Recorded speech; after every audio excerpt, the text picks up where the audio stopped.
Dende a AMPA do Colexio Brea Segade din que non é un problema novo e que xa o levan demandando desde hai moitos anos.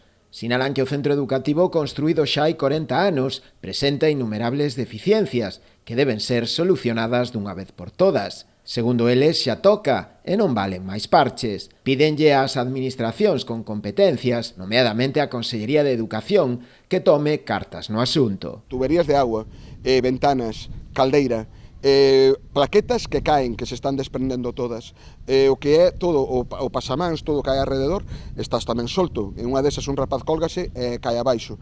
É que hai moitísimas cousas que hai que solucionar aquí, entre ventanas, portas que non cumplen a normativa.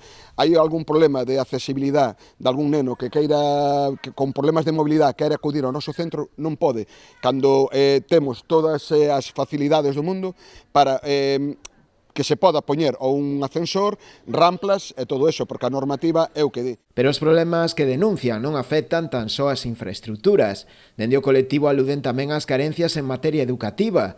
Segundo eles, non se está a cumprir tampouco a ratio de alumnos por aula, poñendo como exemplo o que acontece coa clase de terceiro de primaria, que conta con 25 alumnos, dos cales máis do 40% teñen necesidades especiais, para os que é necesario profesorado especializado que non teñen.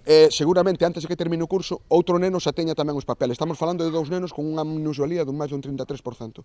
En ese caso contabiliza como 27, non serían 25. Vale, pasámonos do ratio que por lei nas leyes é o que establece.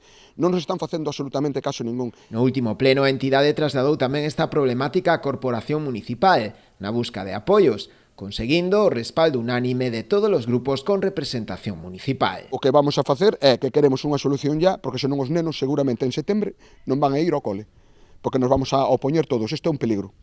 Non podemos seguir así. Se non nos fan caso, a ver que medidas tomamos, pero nós non lle vamos a permitir traer os nenos con estas condicións.